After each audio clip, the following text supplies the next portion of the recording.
አ ሁ ሁ ሂ ሂ ሃ ሃ ሄ ሄ ህ ህ ሆ ሆ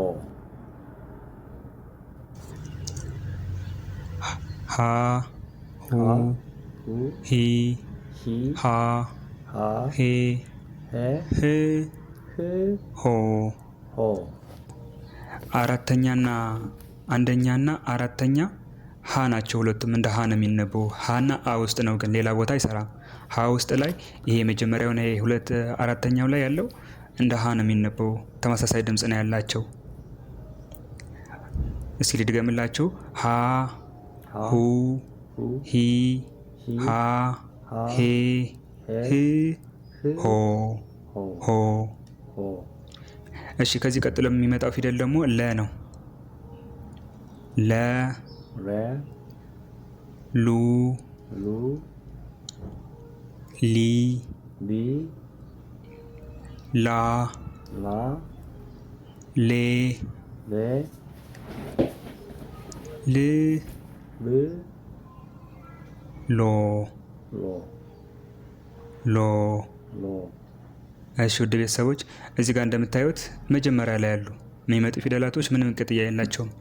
ከሁለተኛ ላይ ያሉ ደግሞ ከጎናቸው አንድ ሰረዝ ነገር አላቸው ይጨመርላቸዋል ለሁሉም። እዚህ ሶስተኛ ላይ ደግሞ ጫማ ነገር አላቸው ከስር መደገፊያ ያላቸው። ከዛ ትንሽ የሚለያዩት አራተኛ ላይ ነው። አምስተኛ ላይ ደግሞ ሁሉም ከስራቸው ቀለበት ያላቸው ናቸው። ኤ ወይ ደግሞ ሄ የሚል ድምጽ ያላቸው።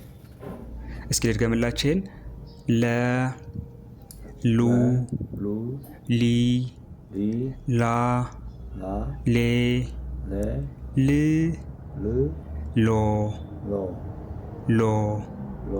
በጣም ቀላል ነው። በደንብ መከታተል ብቻ ነው የሚያስፈልጋችሁ። ከዚህ ቀጥሎ የምናገኘው ደግሞ ሐመር ውሃ ይባላል። ባለ 3 እግር ነው ሐመር ውሃ። ከላይኛው ሀ ከዚህኛው ሀ ተመሳሳይ ድምጽ ነው ያላቸው። ያው አገልግሎታቸውም ለመጻፍ ሁለት መጠቀም እንችላለን።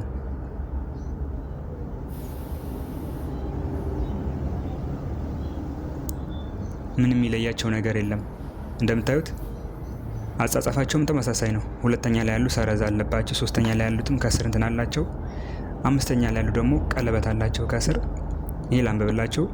ሀ ሁ ሂ ሃ ሄ ህ ሆ ሆ የሚል ድምፅ ሰጠናል።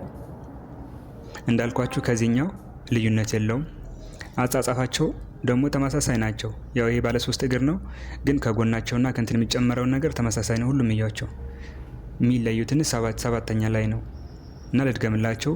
ሀ ሁ ሂ ሃ ሄ ህ ሆ ሆ። ከዚህ ቀጥሎ የምንጽፈው መ ነው። አራተኛው ፊደል አማርኛ ውስጥ መ ነው። መ ሙ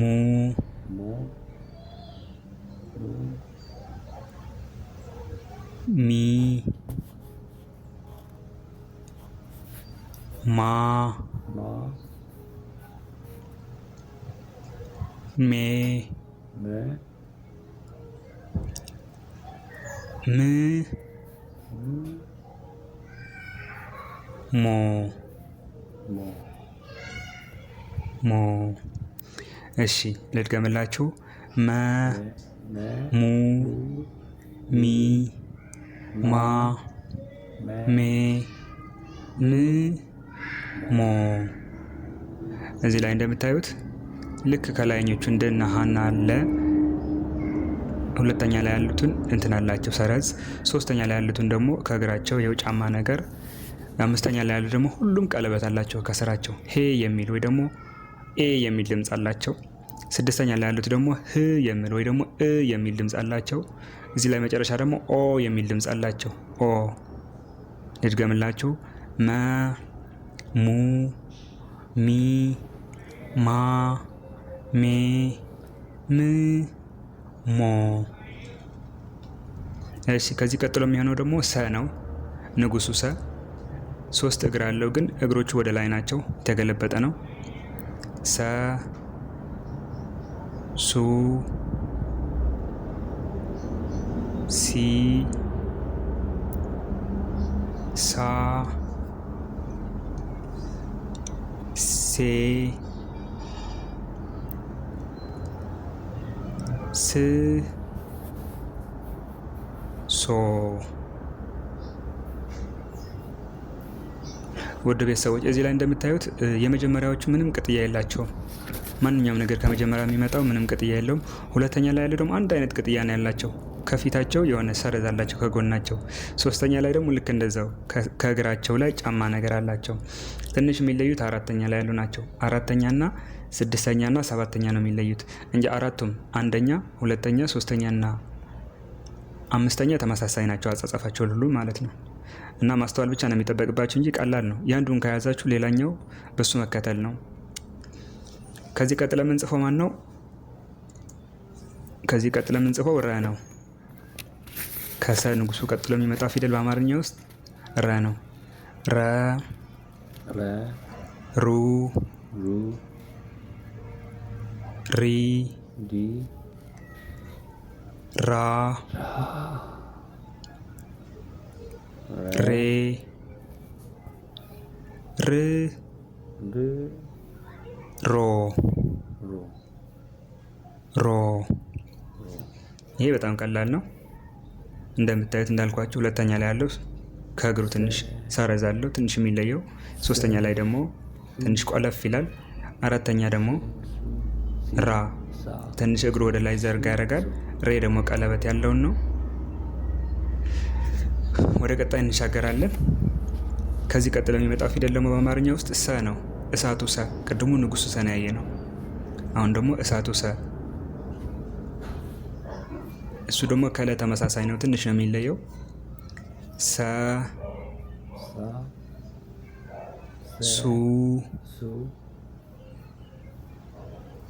ሲ ሳ ሴ ስ ሶ።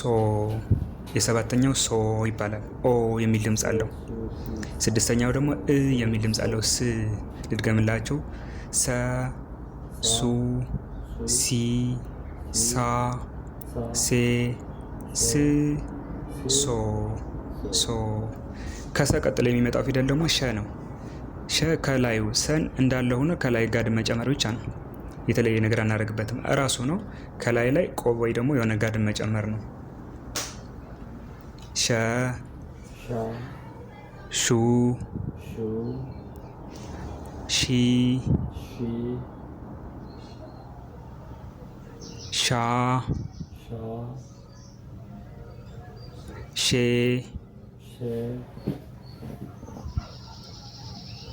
ሽ